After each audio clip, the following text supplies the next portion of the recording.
네, 안녕하십니까. 안녕하세요. 네, 황유현 형제입니다. 어, 날씨가 정말 많이 추워졌더라고요. 바람도 너무 많이 불고, 제가 보통 10월, 11월에서 감기가 한번 크게 걸리거든요. 매년. 약간 연례 행사처럼. 그래서 11월이 지나고 나서, 이제 감기 안 걸리겠구나. 제가 솔직히 좀 자만을 했어요.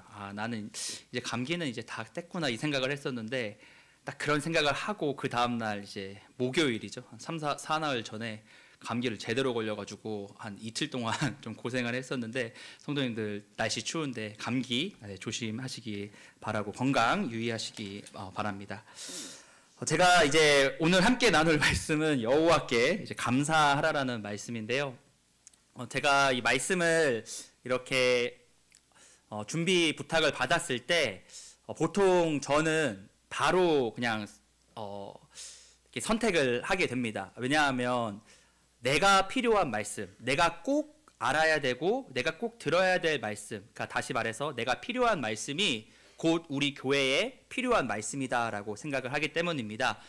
제가 이제 교회의 일원이고 또 교회의 한 지체로서 내가 필요한 말씀이 우리 성도님들께도 필요한 말씀이겠다, 이런 생각을 많이 하게 돼서, 그래서 보통 이렇게 말씀 부탁을 받았을 때 그렇게 고민하지 않고 말씀을 선택해서 준비하는 경우가 많은데요. 이번에는 조금 많이 고민을 했던 것 같습니다. 먼저 제가 딱 그 말씀 부탁을 받았을 때 제 마음에 떠올랐던 건 용서에 관련된 말씀이었습니다. 베드로가 이제 예수님께 내 형제가 나에게 죄를 지으면 몇 번이나 용서를 해야 됩니까? 했을 때 7번 해야 됩니까? 이렇게 물어봅니다. 거기서 이제 7번이라는 말은 제가 찾아본 바로는 유대인들 사회에서 3번 정도 용서하면 정말 큰 용서라 생각하는데, 거기서 2배 이상을 더해서 이제 7번 용서를 얘기했을 때 예수님께서 뭐라고 말씀하셨어요? 70번을 7번, 총 490번, 그러니까 끝없는 용서를 하라라는 말씀을 하셨는데, 제 마음에 그런 용서에 대한 마음이 계속 자리 잡아서 이 말씀을 준비해 볼까 하려던 차에 또 제 마음 한편에 제가 참 요즘 마음이 참 뜨겁지도 또 차지도 않는 이런 미지근한 마음을 가지고 있어서 라오디게아 교회 성도의 그런 교회의 그 말씀을 준비해 볼까 막 이런 생각 들다가 또 부끄럽지만 또 최근 일주일 사이에 제가 약간 공정하지 않는 것에 굉장한 이런 참 부끄럽지만 참 저만의 그런 의가 있나 봐요. 그래서 이런 공정하지 않는 상황과 그런 것들을 봤을 때 제가 좀 화를 많이 내거든요. 그래서 직장 동료들이 장난으로 이제 그러니까 뭐 그 표현으로 야 황, 너 앵그리 황이다, 앵그리 막 이러시는 거예요. 그래서 앵그리가 영어로 이제 화잖아요. 막 그러면서 저도 장난치면서 옆에 있는 분들 그럼 당신은 막 더리 맡은 죄 막 이런 식으로 막 장난을 치는데, 그러면서 내가 이런 공정하지 않는 것들을 봤을 때 화를 품는 것을 보고 그 예수님께서 성전을 깨끗하게 치우신 일이 있잖아요. 거룩한 분노를, 내 아버지의 집을 장사꾼의 집으로 만들지 말라는 그 말씀을 준비해 볼까, 제 마음이 굉장히 좀 어떤 말씀을 준비해야 될지 갈피를 잘 못 잡겠더라고요. 그러다가 제 마음 깊은 가운데 내가 왜 이럴까 했을 때 좀 돌아보았을 때 내 마음에 참 감사가 없구나, 이런 마음이 굉장히 많이 들었습니다.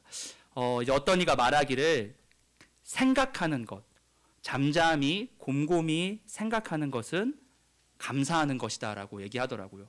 그래서 봤을 때 내가 언제 아무도 없는 조용한 가운데서 잠잠히 하나님을 생각하고 묵상했을까? 그것이 결론적으로 우리에게 감사로 이어지는데 내가 언제 이랬지? 약간 이런 되게 자책감과 이런 자괴감도 살짝 들었거든요.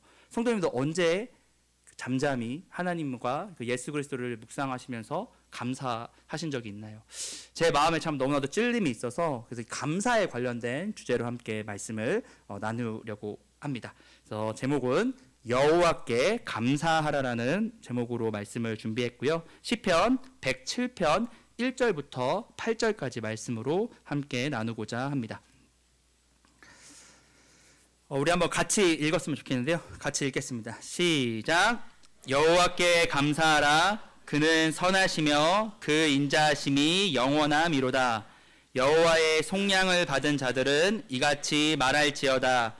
여호와께서 대적의 손에서 그들을 속량하사 동서남북 각 지방에서부터 모으셨도다. 그들이 광야 사막길에서 방황하며 거주할 성읍을 찾지 못하고 줄이고 목이 말라 그들의 영혼이 그들 안에서 피곤하였도다. 이에 그들이 근심 중에 여호와께 부르짖음에 그들의 고통에서 건지시고 또 바른 길로 인도하사 거주할 성읍에 이르게 하셨도다. 여호와의 인자하심과 인생에게 행하신 기적으로 말미암아 그를 찬송할지로다. 이 말씀을 통해서 하나님은 당신이 하나님께 감사하길 원하십니다라는 주제문으로 나누고자 합니다. 그래서 시편 107편 1절부터 8절을 조금 구성을 좀 나누어 봤는데 첫 번째 이제 감사의 대상은 누구인가? 그러니까 한마디로 우리가 누구에게 감사해야 하는가? 그리고 두 번째 감사의 정의, 감사란 무엇인가? 그리고 마지막으로 세 번째 감사의 이유가 총 이 1절부터 8절까지 해서 7가지 이유를 좀 묵상하게 되었는데요. 다시 말해서 우리가 왜 감사해야 하는가에 대해서 함께 말씀을 통해서 나누고자 합니다. 첫 번째로는 이제 감사의 대상, 누구에게 감사해야 하는가? 너무나도 분명하게 우리 여호와 하나님이라는 것을 1절을 통해서 볼 수 있습니다. 여호와께 감사하라라고 말하고 있는데요. 이 여호와 하나님, 이 여호와를 우리가 단어를 좀 살펴보면 구약 시대 때 이제 여러 가지 형태로 나오지만 그 야훼, 여호와에 대해서 대표적인 세 가지 사용을 한번 보려고 합니다. 첫 번째가 이제 여호와 하나님께서 모세에게 자기 자신을 드러낼 때 자존하시는, 나는 스스로 존재하는 자라고 말씀을 하십니다. 이제 영어 표현과 뭐 이제 원문 보면 I am that I am, 나는 나다. 그냥 하나님이 자기를 표현하시길 나는 나야라고 표현합니다. 여기서 우리가 알 수 있는 건 우리 하나님께서 참 영원하신 분이라는 것을 조금 볼 수 있는데요. 나는 나다. 즉 과거에도 있었고 지금도 있었고 그리고 지금도 있고 앞으로도 있을 영원하신 하나님에 대해서 우리가 살펴볼 수 있고요. 그리고 또 하나 좀 묵상이 되는 건 스스로 존재하다. 나는 나다. 이 말은 나는 아무것도 필요하지 않다라는 겁니다. 나는 나 하나님 한 분 자체만으로도 이미 완전하시고 완벽하시고 모든 것을 충족하신 그 하나님이시라는 것을 나는 나다. 스스로 존재한다는 것을 통해서 알 수 있는데 여기서 우리가 조금 묵상할 수 있는 건 뭐 많은 분들이 나누셨고 들으셨지만 하나님은 아무것도 필요하지 않으시다라는 것입니다. 하나님 한 분만으로 이미 완전한데 다시 말해서 우리가 필요하지 않으신 분이에요. 왜? 이미 그분 자체만으로도 완전하시죠. 근데 하나님은 우리를 원하시죠. 우리와 사랑하기를 원하시고 우리와 관계 맺기를 원하시고 우리가 하나님과 그 아버지와 자녀됨을 통해서 더욱더 하나님의 영광을 드러내는 그런 관계를 맺길 원하신다라는 거죠.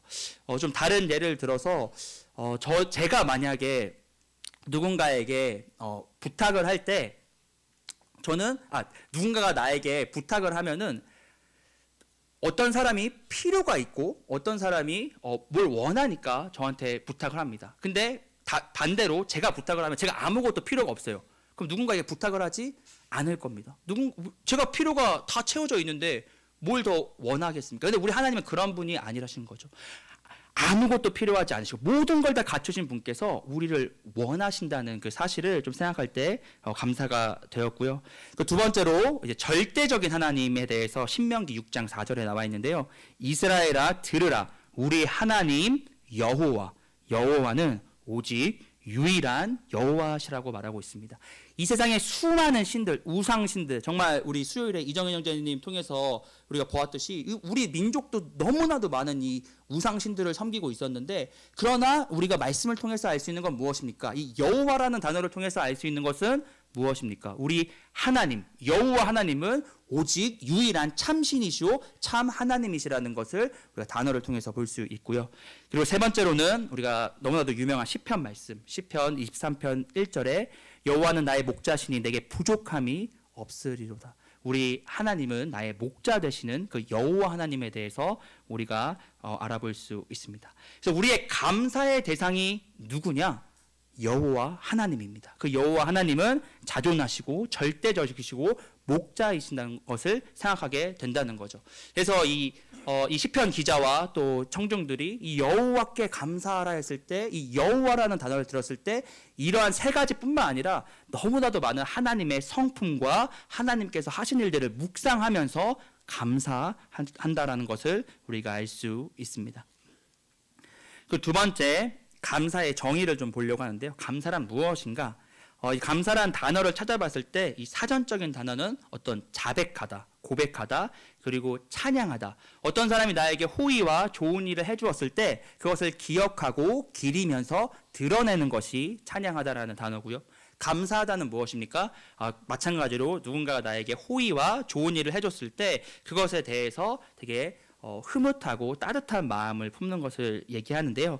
근데 이 여호와께 감사하라, 이 하나님과 관련된 감사가 들어갔을 땐 하나님의 성품과 행위를 인정하고, 그러니까 하나님께서 하신 일에 대해서 인정하고 그것을 기억하고 기리고 드러내는 일을 얘기하고 있습니다. 그 대표적인 좀 여러 예가 있지만 그 예가 야곱과 또 레아의 예를 한번 들어보려고 하는데요. 그가 이제 레아가 또 임신하여 아들을 낳고 이르되 내가 이제는 여호와를 찬송하리로다. 똑같은 단어를 사용하고 있습니다. 하고 이로 말미암아 그가 그의 이름을 유다라 하였고 그의 출산이 멈추었더라. 이제 잘 아시다시피 레아는 야곱에게 그렇게 선대와 호의를 받지 못했습니다. 그러나 하나님은 여전히 레아를 사랑하시고 선대하시고 호의를 베풀어 주셔서 이 네 번째 아들 유다를 낳게 되었고 그 유다의 이름을 여호와를 이제 내가 찬송하리로다라고 이름을 지었습니다. 그래서 이렇게 감사하고 찬송하는 모습을 볼 수 있고요.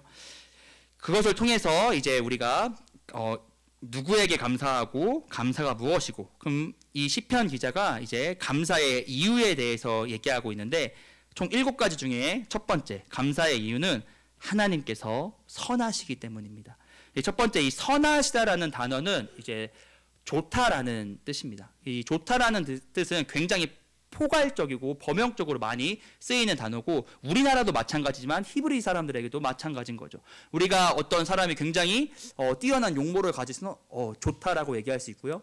아름다운 광경을 봤을 때 좋다라고 얘기할 수 있고, 누군가 뛰어나고 정말 유익하고 그런 일을 했을 때도 좋다라고 얘기할 수 있고요. 그리고 우리가 도덕적으로 그 성품이 올바르고 바른 행위를 했을 때도 참 좋다라고 얘기를 할 수 있습니다. 우리나라와 마찬가지로 히브리 사람들에게도 동일하게 적용되는데, 저는 근데 이 선하시다라는 것을 생각했을 때 여러 이 뜻과 뭐 의미가 있지만 저에게 좀 다가오는 건 하나님은 선하시다. 내가 감사할 수 있는 이유는 하나님께서 선하시다 했을 때 하나님이 완벽하시다라는 것을 좀 생각하게 됐습니다. 창세기 1장 31절에 하나님이 지으신 그 모든 것을 보시니 보시기에 심히 좋았더라. 저녁이 되고 아침이 되니 이는 6째 날이더라. 이 좋았더라는 단어는 이제 뭐 다 잘 아시니까 토브라는 단어인데, 하나님께서 6일 동안에 창조하시고 나서 모든 것을 보니까 하나님께서 지으신 그 피조물들이 너무나도 완벽하고 완전하고 조화로운 거예요. 그래서 하나님께서 보시기에 참 좋았다라고 얘기하는 것처럼 우리 하나님도 제가 이제 묵상이 됐던 건 참 완전하신 분이다라는 것을 생각하게 됩니다. 완벽하신 분이다. 참 우리와 함께 하시고 우리 편이 되시고 우리의 아버지라고 부르는 우리 하나님께서 완전하신 거에 대해서 참 이 시편 기자는 감사가 됐고 저희 또한 마찬가지라고 생각합니다. 불완전한 존재, 완벽하지 않은 존재, 무언가 흠이 있는 존재가 나의 옆에 있고 나를 도와준다 했을 때 그렇게 썩 내키지 않을 겁니다. 그러나 우리 하나님은 토브, 완전하시고 선하시고 좋으신 분이 나의 편이라는 것에 대해서 우리가 감사할 수 있다고 시편 기자는 얘기하고 있습니다. 두 번째는 하나님의 이 인자하심에 대해서 얘기하고 있습니다. 그는 선하시며 그 인자하심이, 이 인자하심은 또 이것도 너무나 유명한 단어여서 그냥 바로 얘기하겠는데 헤세드라는 단어죠. 여러 의미가 있습니다. 친절, 자비, 변함없는 사랑, 충성, 신실함, 선함, 은혜 혹은 자비로도 번역이 되는데요. 여기서 좀 제가 이 단어를 생각했고 공부해 봤을 때 좀 마음에 와닿았던 건 이 책임과 의무를 넘어서는 하나님의 변함없는 사랑도 나와 있다는 것이죠. 어떤 법적인 구속과 그런 책임과 의무 때문에 우리를 사랑하시는, 그러니까 하나님 아버지께서 우리를 사랑하시는 게 그 어떤 의무감, 책임감 때문에 사랑을 하신다는 게 아니라는 거죠. 또 제가 또 마음에 들어왔던 건 이제 저 자녀가 있지 않습니까? 이 자녀가 때때로 말을 잘 들으면 그렇게 예뻐 보이지만 말을 안 들을 때가 있잖아요. 속을 썩이고 그럼 여기서 막 여기까지 올라오고 여러 가지 마음이 들죠.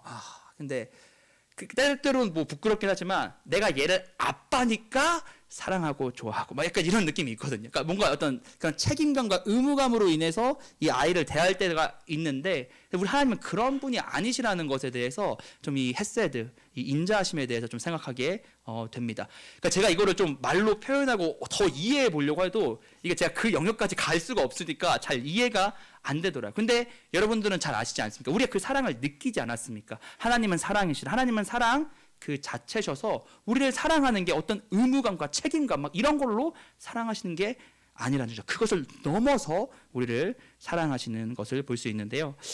이 창세기 24장 7절은 이제 아브라함의 종 엘리에셀이 이제 이삭의 아내를 찾아 떠나는 그 스토리를 담고 있는데 이때 이렇게 얘기합니다. 이르되 나의 주인 아브라함의 하나님 여호와를 찬송하나이다. 나의 주인에게 주의 사랑과 성실을 그치지 아니하였사오며.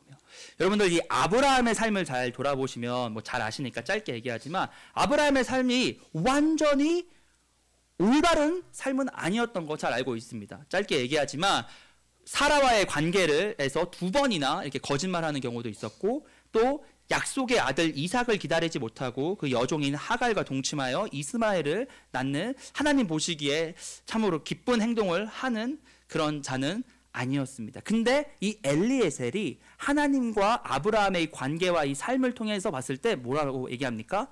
이렇게 흠이 있을지라도 나의 주인 아브라함에게 주의 이 사랑, 이 헤세드, 이 인자하심과 성실을 그치지 아니하였다라는 것을 볼 수 있습니다. 마찬가지입니다. 우리가 구원받고 난 이후에 우리가 예수님을 믿고 난 뒤에 여전히 우리가 하나님 앞에 참 부끄럽고 참 자백하는 경우도 많이 있을 때 우리의 상황과 우리의 마음이 하나님 앞에 올바르지 못하더라도 하나님의 사랑과 이 하나님의 인자하심과 성실은 그치지 아니하다는 것에 우리가 감사할 수 있고 그것이 감사의 이유가 된다고 우리가 시편 기자를 통해서 볼 수 있습니다.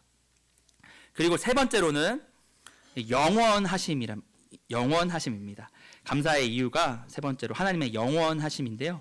정확히 이 말은 그는 선하시며 영원한 게 뭐 하나님이 영원하다라기보다는 그 인자하심이 영원함이로다라고 말하고 있지만 그 인자하심이 영원할 수 있는 이유는 저는 하나님께서 영원하시기 때문이다라고 생각이 듭니다.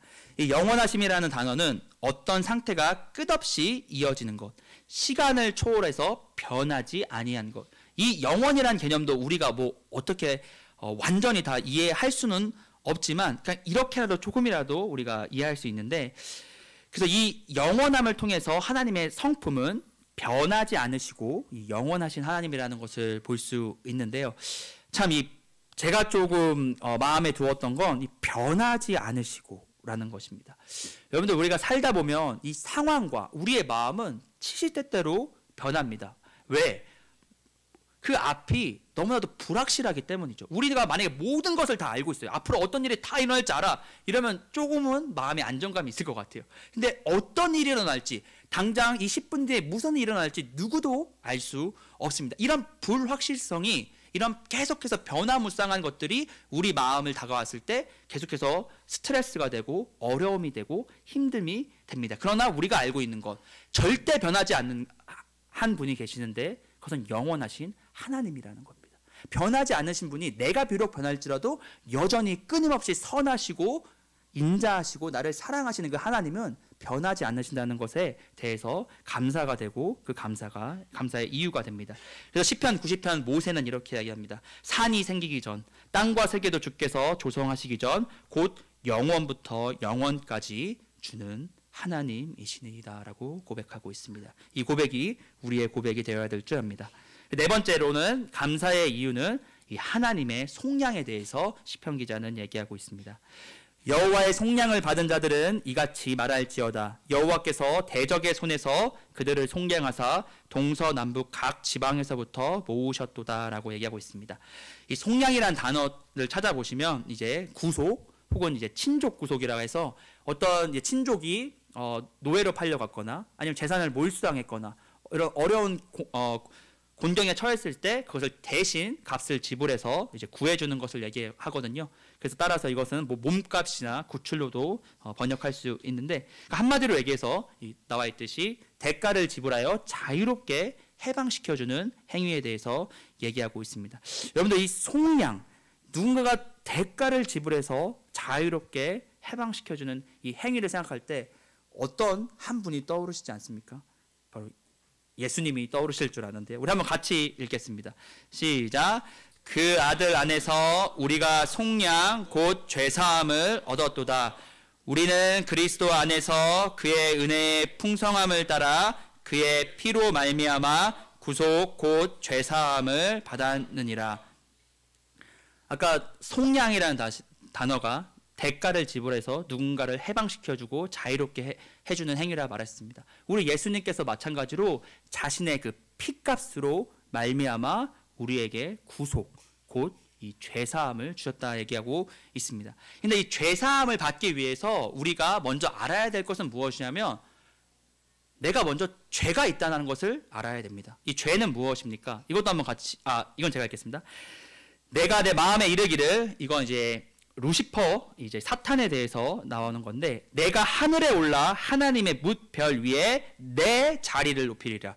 내가 북극 지폐의 산 위에 앉으리라. 그리고 우리나라는 이게 당연히 의미가 내포되어 있긴 해. 내가, 나라는 단어가 이렇게 생략되어 있지만, 내가 가장 높은 구름에 올라가 내가 지극히 높은 이와 같아지리라 하는도다라고 말하고 있습니다. 이 나라는 단어가 5번이나 나오면서 결국 이 죄란 무엇일까? 뭐 여러 가지 우리가 풀 수 있고 얘기할 수 있지만, 제 마음속에 이 죄는 무엇이냐? 내가 하나님과 같이 되려는 것입니다. 내가 하나님처럼 하나님과 같이 되어서 내가 하고 싶은 대로 하는 것이 저는 죄라고 생각합니다. 마찬가지로 이 에덴 동산에서 이 하와가 이 뱀에게 꼬임 당했을 때 뭐라고 얘기합니까? 이 선과 악을 알게 하는 나무의 열매를 먹으면 네가 눈이 밝아져서 하나님과 같이 될 것이고 하나님과 같이 보게 될 것이라 얘기하고 있습니다. 결국엔 무엇입니까? 이 피조물이 내가 하나님처럼 되려는 것입니다. 그러나 우리는 잘 알고 있습니다. 우리의 창조의 목적이 무엇입니까? 이사야서 43장에 나와 있듯이 내 이름으로 불려지는 모든 자, 곧 내가 내 영광을 위하여 창조한 자를 오게 하라. 그를 내가 지었고 그를 내가 만들었다라고 얘기하고 있습니다. 하나님께서 왜 창조하셨습니까? 내 영광을 위하여, 하나님의 영광을 위해서 우리를 창조했다라고 말하고 있습니다. 하지만 이 죄는 무엇을 얘기합니까? 내가 내 영광, 내가 하나님의 영광을 취하려는 그런 죄를 범하게 됩니다. 그에 따라서 이 마음이 내가 하나님처럼 되려고, 내가 내 삶의 주인이야 라고 살아가는 사람들은 우리가 너무나도 길어서 너무나도 많이 보셨지만 이런 잘못된 이 죄의 행위들을 계속해서 하게 됩니다. 정말 뭐 이런 악한 일들을, 그래서 그들이 이런 일들을 행하는 자들 죽어야 마땅하다는 하나님의 이 심판을 알고도 같은 일들을 행할 뿐 아니라 그런 일들 행하는 자들을 기뻐한다라고 말하고 있습니다. 아직 여기 계신 분들 중에 아직 예수 그리스도를 믿지 않고 내가 아직 죄인이라 생각하지 않는 분들이 계십니까? 여러분들, 내가 하나님과 같이, 내가 내 삶의 주인은 나야, 그냥 내가 하고 싶은 대로 할 거야, 이런 게 죄라는 것입니다. 이런 것들에 따라서 이런 행위들이 나오는 것이죠. 그리고 이 죄의 결과는 무엇입니까? 죄의 싹은 사망이라 얘기하고 있습니다. 죄의 결과는 곧 죽음이다. 죄의 결과는 생명을 잃는 것이다 라고 얘기하고 있습니다. 그것을 넘어서 죽을 뿐만 아니라 처영존하는 그 뜨거운 지옥불에 갈 거라고 우리는 말씀을 통해 알고 있습니다. 그러나 하나님은 우리를 속량하길 원하시는 분이죠. 우리를 구속하길 원하시고 우리를 구원하길 원하시는 분입니다. 그분께서 주 예수 그리스도를 보내주셨고 그 아들 안에서 우리가 속량 곧 죄사함을 얻었도다. 하나님의 법에서는 그 죄를 갚기 위해서는 생명이 필요합니다. 죽어야 된다는 거죠. 그 생명을 담고 있는 피를 요구하십니다. 근데 그것을 우리에게 요구하시지 않고 자신의 하나뿐인 아들 예수 그리스도를 이 땅에 보내시고 우리가 감당해야 될 그 죄의 싹 사망을 그 모든 세상 죄를 예수 그리스도께 전가하시고 예수님께서 대신 그 피를 흘리심으로 말미암아 우리의 죄를 용서해 주셨습니다. 다시 말해서 자신의 피값으로 우리를 사셨다라는 거죠. 우리가 암흑과 권세의 나라에 있었지만 우리가 죄의 종이었지만 이제 예수 그리스도의 그 피값으로 말미암아 우리는 이제 하늘의 나라 하나님 아버지의 나라로 옮겨진 사람들이 되었다라고 얘기합니다.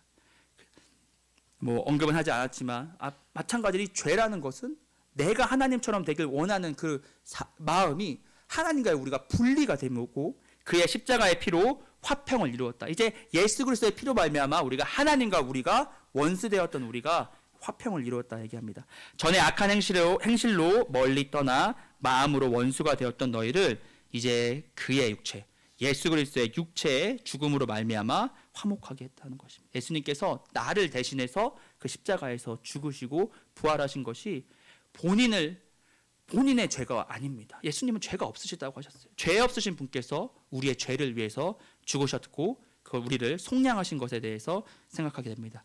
그래서 우리가 구원에 대해서 나누을 때 너무나도 유명한 구절이죠. 한번 같이 읽겠습니다. 시작. 내가 만일 내 입으로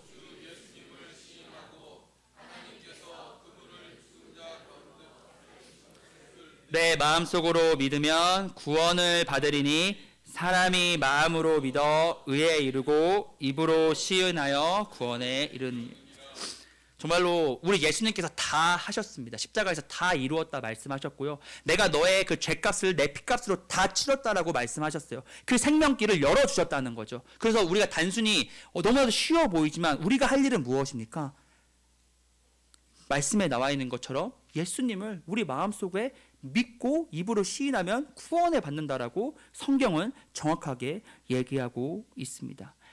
너무나도 쉬운 것 같은데요. 너무나도 내가 좀 뭐라도 해야 될 것 같은데요 라고 얘기하실 수도 있지만 그럴 필요가 없죠. 왜? 그 위대하신 예수님께서 다 값을 치르셨기 때문입니다.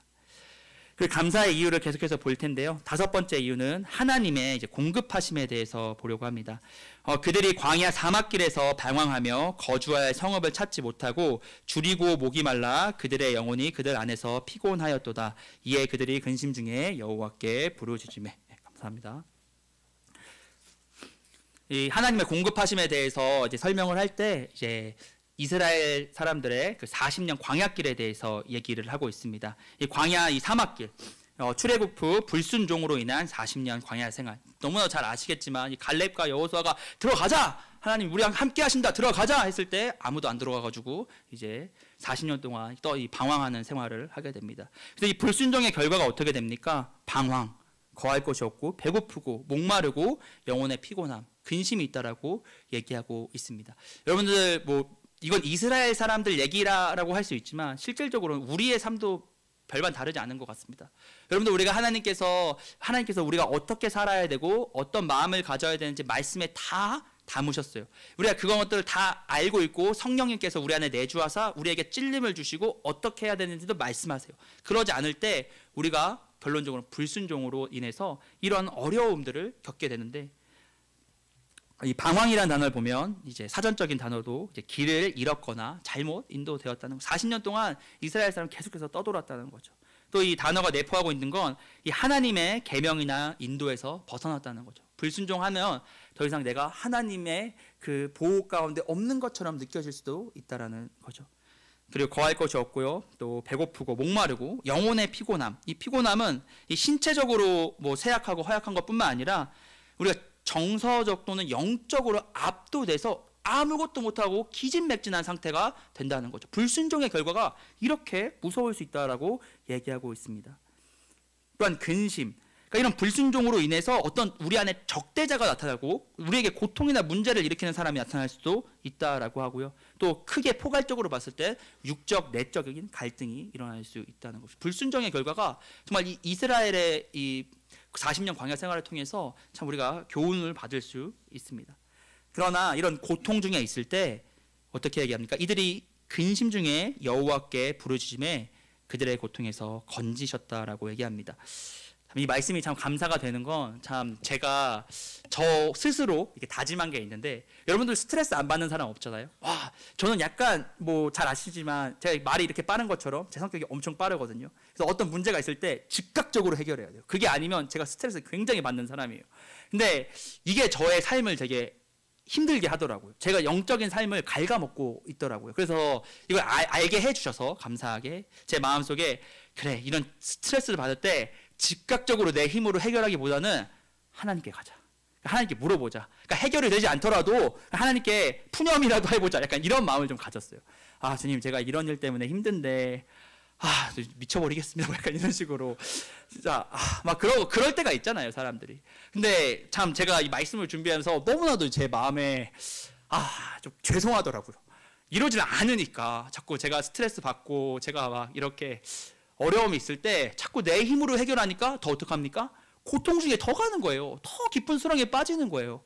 이런 것들을 봤을 때 너무 하나님께 참 죄송하더라고요. 성도님들은 어떠십니까? 여러분들의 당한 그 어려움과 아픔이 분명 내 힘으로 조금이라도 해결할 수 있을 것 같을지라도 하나님은 뭘 원하시냐면 나에게 부르짖으라고 얘기하세요. 나에게 와라. 나에게 얘기해라.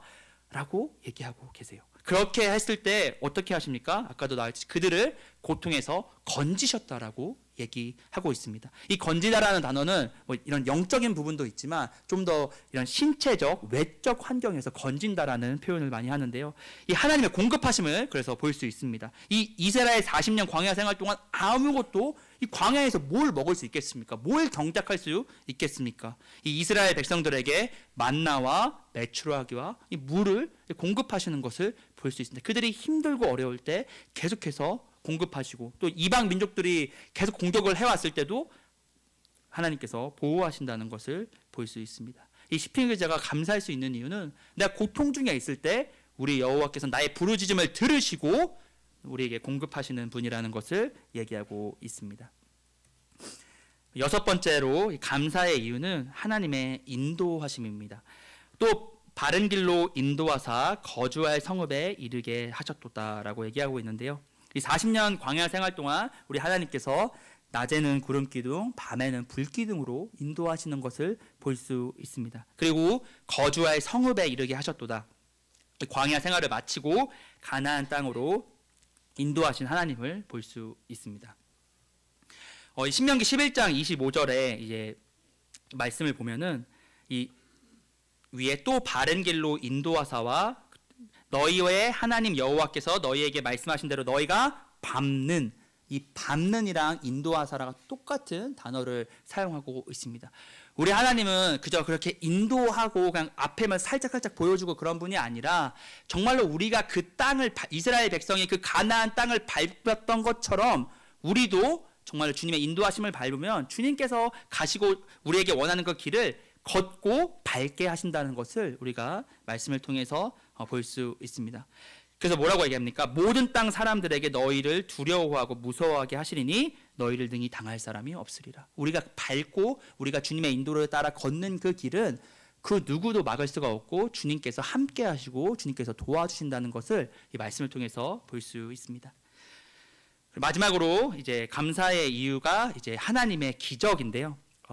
8절에 보시면 여호와의 인자하심과 인생에게 행하신 기적으로 말미암아 그를 찬송할지로다. 이 기적이라는 단어는 이 경이롭고 놀라운 일을 뜻하고 또 이 하나님께서 하신 이 기적이라는 이 일이라는 것을 생각할 땐 하나님의 개입으로 인한 비범하거나 기적적인 행동이나 이 사건에 대해서 얘기하고 있습니다. 이게 좀 제가 말씀드리기 좀 조심스럽긴 하지만 이제 어떤 좀 과격하게 가시는 분들은 이미 말씀이 다 완성되었기 때문에 어떠한 기적도 이 세상에 없다 뭐 이렇게 말씀하시는 분들도 계시는데 그건 조금 우리가 지양하고 조심해야 될 거죠. 왜냐하면 하나님은 여전히 우리에게 기적적인 방법으로 일하시기 때문입니다. 뭐 때때로는 우리의 삶에 기적적인 방법이 보이지 않는데요. 그럴 수도 있죠. 그러나 우리가 선교지나 또 우리의 어떤 치유나 또 여러 가지 뭐 귀신 들린 사람이 귀신이 내쫓음 당한 거나 여러 가지 사건들을 우리가 단순히 이거를 기적이 아니다 라고 얘기할 수는 없습니다. 하나님도 여전히 우리 인생에서 기적적인 일, 놀랍고 경이로운 일을 하고 계십니다. 그러나 뭐 이제 개인적으로나 뭐 여러분들이 난 진짜 그렇게 하나님께서 놀랍고 경이롭고 기적적인 일을 나에게 하지 않으신 것 같은데 라고 생각하실 수도, 그런 분들이 있을 수 있지만 적혀 있듯이 우리 인생에서 행하신 가장 큰 기적은 무엇입니까? 구원이라 생각합니다. 여러분 잘 생각해 보십시오. 제가 군대 가기 전에 교회에서 복음을 많이 들었을 거라 생각이 듭니다. 왜냐? 교회에서 복음을 얘기하니까. 근데 저는 기억이 진짜 단 하나도 안 나요. 군대 가기 전에 그 교회에서 들었던 복음을 단 하나도 기억이 안 나요. 근데 군대 전역하고 나서 이제 교회에서 복음을 들었을 땐 그때는 들리더라고요. 근데 잘 생각해 보십시오. 이 세상은 창조가 아니라라고 얘기하고 있습니다. 이 세상은 예수님은 뭐 실제로 존재하지 않을 수도 인물이라고도 얘기도 하는 분들도 많아요. 정말 이 기독교에 대해서 그냥 허구다라고도 얘기하시는 분, 그냥 단순히 너희들의 거짓 그냥 신념 뭐 이렇게 취급하는 경우도 많이 있습니다. 그러나 이게 놀라운 일인 건 우리가 하나님의 창조를 믿습니다. 하나님께서 정말 나를 사랑하셔서 예수님을 보내주신 것 또한 믿습니다. 예수님께서 내 죄를 위해서 십자가에서 피 흘려서 죽으시고 그리고 3일 만에 부활하셔서 지금 하나님 아버지 우편에 앉아 계신 것 또한 우리가 믿습니다. 전 이것이 가장 큰 기적이라고 생각합니다. 여러분들, 우리가 기적을 구할 필요가 없습니다. 이미 우리는 가장 큰 기적이자 소망이 우리 안에 있습니다. 그리고 나서 이제 그를 찬송할지로다라고 얘기하고 있는데요. 이 찬송할지로다는 그 시편 107편 1절에 똑같은, 감사하다와 똑같은 말입니다. 왜 그를, 여호와 하나님을 찬송하라. 여호와 하나님 왜 감사하냐? 여호와의 인자하심, 우리가 두 번째 이유로 봤고요. 인생에 행하신 그 기적으로 말미암아 우리가 여호와를 찬송하고 감사해야 됨을 얘기하고 있습니다. 정리를 좀 마지막으로 하려고 하는데요. 여호와께 감사하라. 시편 107편 1절에서 8절을 봤을 때 우리의 감사의 대상이 누구입니까? 여호와 하나님이시고요. 감사의 정의에 대해서, 하나님의 성품과 하나님께서 하신 일에 대해서 우리가 인정하고 찬양하는 일. 감사의 이유, 총 7가지 이유에 대해서 이렇게 나누었는데, 제가 이 구성을 보면서 제 마음속에 좀 와닿았던 건, 우리가 신약시대 성도로서 참 이 예수님의 모습이 참 많이 그려지더라고요. 여호와 하나님, 우리 예수님, 여호와 하나님께서 자존하신 것처럼 스스로 존재하시고 정말로 영원하신 것처럼 우리 예수님도 창조주 하나님이시고 우리 예수님 또한 정말로 스스로 존재해서 아무것도 필요하지 않으시고 죄 없으신 분께서 우리를 구원하시길 원하셔서 이 땅에 친히 내려오시고, 참으로 절대적인 하나님, 유일하신 하나님 아버지라 신명기에 나와 있지만 우리가 사도행전을 통해서 볼 수 있는 건 구원의 이름을 누구에게도 주지 않았다 얘기합니다. 오직 예수님 외에는 아무도 그 이름을 주지 않았다고 말씀하셨어요. 절대적인 구원자는 우리 예수 그리스도 한 분밖에 없음을 생각하게 됩니다. 또한 우리가 요한복음 10장에 나와 있듯이 예수님은 자신을 뭐라고 표현하십니까? 나는 선한 목자다라고 말합니다. 선한 목자는 양을 위해서 죽을 수 있다라고, 그 목숨을 내놓는다라고 얘기하고 있습니다. 그리고 감사의 이유에 대해서도 우리 하나님의 선하심을 봤을 때, 또 우리 하나님의 인자하심, 이 사랑을 생각할 때 예수님께서 자기 제자들을 사랑하시되 끝까지 사랑하시다. 우리 예수님도 어제나 오늘이나 영원히 동일하신 그분께서, 변함없는 분께서 우리를 사랑하신다라는 거죠. 그리고 하나님의 속량을 봤을 때 우리가 앞에 일전에 보았듯이 예수님께서 우리의 죄값을 그 십자가에서 대신 치러준 거. 우리가 이 7가지 이유를 봤을 때 분명 하나님 아버지의 그 이야기를 시편에서 하고 있지만 우리 신약시대 성도로서 이 시편을 통해서 그 예수 그리스도의 그 모습이 참으로 그려지는 것에 대해서 감사가 되고, 이 성경의 주제가 예수님이라는 것을 좀 다시 한번 묵상하게 되었습니다. 그래서 이 말씀을 마무리하면서 당신은 하나님께 감사하시겠습니까? 라는 말씀으로 마무리하려고 하는데요. 우리 찬양 한 곡 하고 말씀 마치도록 하겠습니다.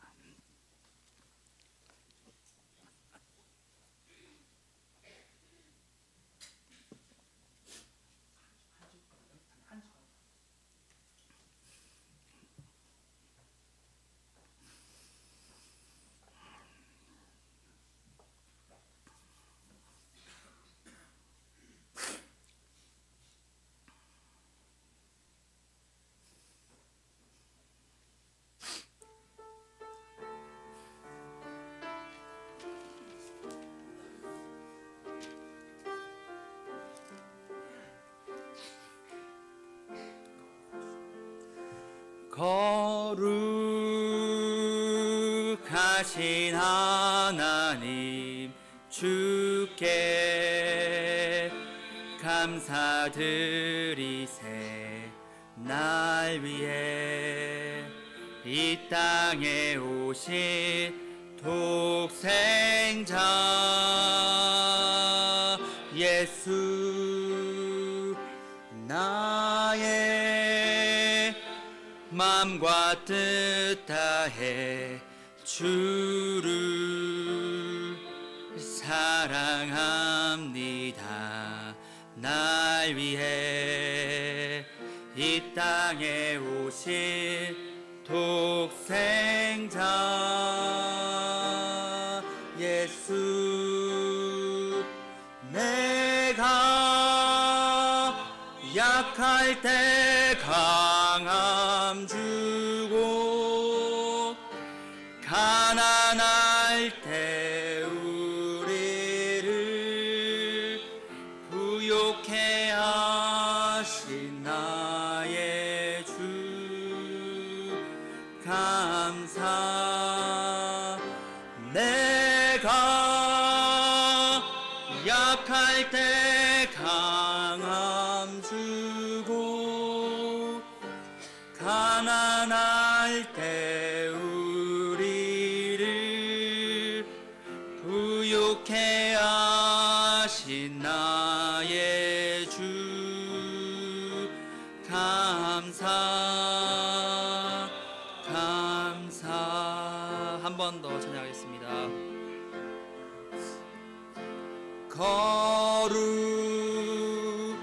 거룩하신 하나님 주께 감사드리세. 날 위해 이 땅에 오신 독생자 예수, 나의 맘과 뜻 다해 주를 사랑합니다. 날 위해 이 땅에 오신 독생자 예수, 내가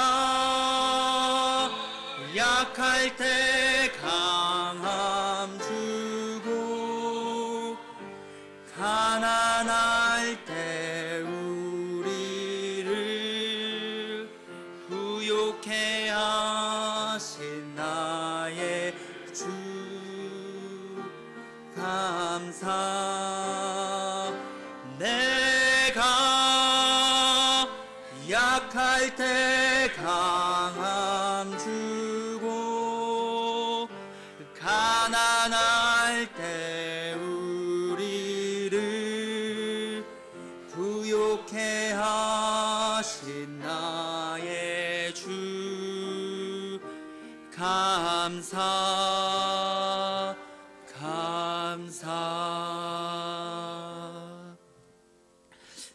기도 드리시고 말씀 마치도록 하겠습니다. 하나님 아버지 감사합니다. 참으로 우리의 여호와 하나님이 저희의 감사의 대상이 됨에 참으로 깊은 마음을 주님께 올려드립니다. 참으로 우리 여호와 하나님께서는 참 스스로 존재하신 자존하신 분이시며 참으로 절대적인 분이시고 참으로 우리의 목자에 되시는 그 여호와 하나님께 우리가 모든 경배와 찬양과 감사를 드립니다. 주님, 참 이 시편 107편 1절부터 8절까지 나눈 이 감사의 이유와 이 제목들 참 7가지를 나누었지만 참 이 외에도 정말 너무나도 많은 감사의 이유가 있습니다. 주님, 언제나 저희 편에 서 주셔서 저희에게 감사의 그 이유와 감사의 제목이 되어주심에 참으로 깊은 감사를 드립니다. 주님, 참 저희가 주님을 사랑하고 참 주님 앞에 이런 감사를 올려드리고 참 주님, 저희가 살아갈 때 계속해서 주님의 그 사랑을 묵상하고 주님의 성품과 주님께서 하신 일에 대해서 묵상할 수 있도록 도와여 주시옵소서. 그래서 우리 마음에 정말로 끊임없는 감사와 그 입술로 찬양 드릴 수 있도록 도와여 주시옵소서. 이 시간을 다시 한번 감사드리며 우리 주 예수님의 이름으로 기도드렸습니다. 아멘. 수고하셨습니다.